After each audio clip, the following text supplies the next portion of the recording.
से अमीर कैसे बने, ये सवाल ना हर जॉब करने वाले व्यक्ति के माइंड में बार बार आता है। देखिए, सैलरी चाहे 1 लाख रुपया महीना भी क्यों ना हो, बट जब महीने का अंत आता है तब जेब बिल्कुल खाली हो जाती है।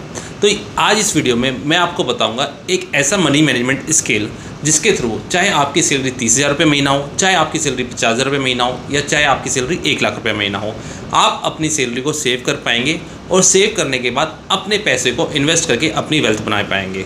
चलिए बिना समय वेस्ट करे वीडियो को शुरू करते हैं। तो सबसे पहले अगर मैं बात करूं, इसका सबसे पहला फॉर्मूला है income minus saving is equal to expenses. देखिए, अगर मैं बात करूं, आजकल भी लोग पुराने फॉर्मूले को यूज़ करते हैं। सबसे पहले वो इनकम में से एक्सपेंस माइनस करते हैं, उसके बाद जो पैसा बचता है उससे फिर अपनी सेविंग स्टार्ट करते हैं।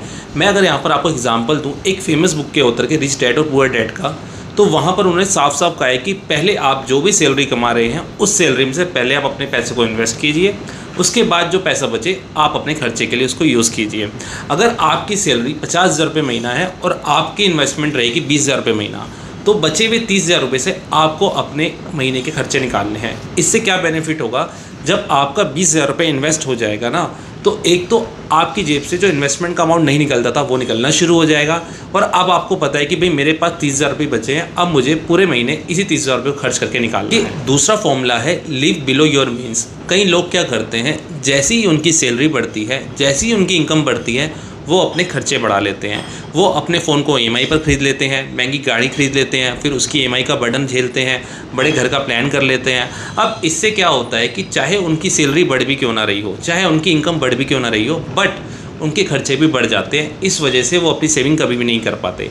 आपको दुनियादारी के दिखावे में नहीं आना है, आपको सिर्फ इतना देखना है कि आपके ज़रूरत के खर्चे क्या आपकी सैलरी से मीट हो रहे हैं। अगर वो खर्चे आपकी सैलरी से मीट हो रहे हैं तो बस आपको अपनी महंगाई को, आपको अपने खर्चों को कंट्रोल में रख के ही अपने एक्सपेंसेस को करना है।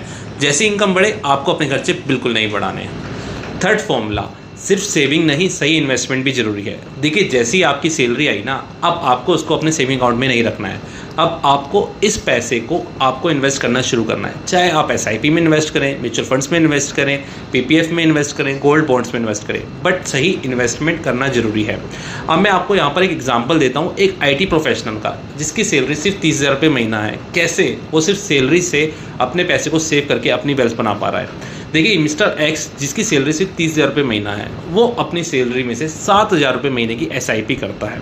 अब उसने 7,000 रुपये महीने की SIP लगभग 12 साल तक करी। अब 12 साल तक SIP करने के बाद उसने टोटल 10 लाख रुपए इन्वेस्ट कर दिया। अब जब 12 साल बाद उसने अपनी वेल्थ को देखा तो वो 10 लाख रुपए की सेविंग उसकी 25 लाख रुपए की वेल्थ बन गई। अब यहाँ पर देखिए कि कम सैलरी होने के बावजूद भी बट सही इन्वेस्टमेंट स्ट्रेटजी से वो बंदा अमीर बन गया। देखिए, 25 लाख रुपया कोई ज़्यादा अमाउंट नहीं है, बट एक 30,000 रुपये कमाने वाले व्यक्ति के लिए अगर 25 लाख की सेविंग हो रही है सही इन्वेस्टमेंट, सही स्ट्रैटेजी से, तो ये काफ़ी अच्छा अमाउंट है। तो सैलरी आपको कभी अमीर नहीं बनाती, आपकी सही इन्वेस्टमेंट स्ट्रैटेजी ही आपको हमेशा अमीर बनाती है। यहाँ पर ना कुछ लोग मेरे से क्वेश्चंस पूछते हैं कि सर, मैं सिर्फ 30,000 रुपये महीना कमाता हूँ, तो क्या मैं कभी करोड़पति बन सकता हूँ?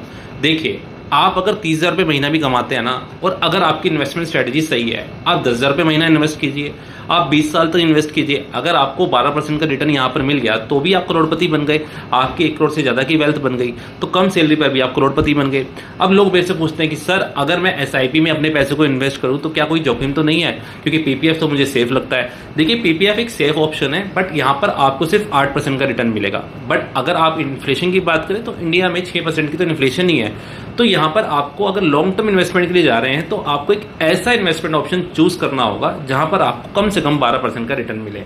तो अगर आप म्यूचुअल फंड में इन्वेस्ट करने जा रहे हैं तो यहाँ तो एक तो फायदा होगा कि आपको 12% का रिटर्न मिल जाएगा। तो सर, अगर आप बात करें सेफ की, तो देखिए आपका पैसा बिल्कुल सेफ है। देखिए, म्यूचुअल फंड्स अगर आप सेलेक्ट करते हैं ना, तो आपका पैसा अलग अलग कंपनीज में इन्वेस्ट होता है। अगर आप एक कंपनी में अपने पैसे को इन्वेस्ट करते हैं तो यहाँ पर रिस्क बढ़ जाता है। अगर वो कंपनी डूब गई तो आपका पैसा डूब सकता है। बट अगर म्यूचुअल फंड में इन्वेस्ट करते हैं ना, तो आपका पैसा 20, 30, 50 या 100 कंपनीज में इन्वेस्ट होता है। तो यहाँ पर एक तो आपका पैसा सेफ रहता है, और जैसे जैसे कंपनीज ग्रो करती हैं, जैसे जैसे कंपनीज की वेल्थ बढ़ती है, आपकी भी वेल्थ बढ़ती है और आपको भी अच्छे रिटर्न्स मिलते हैं। तो उम्मीद है दोस्तों आपको ये वीडियो पसंद आई होगी, जहां पर हमने डिस्कस किया कि कैसे फाइनेंशियल प्लानिंग आपको अच्छी सेविंग्स, अच्छे इन्वेस्टमेंट बनाने में आपकी मदद कर सकती है। तो वीडियो आपको अच्छी लगी तो वीडियो को लाइक कीजिएगा, चैनल को सब्सक्राइब कीजिएगा। मिलते हैं नेक्स्ट वीडियो में। मेरा नाम है CA चेतन अरोड़ा। धन्यवाद।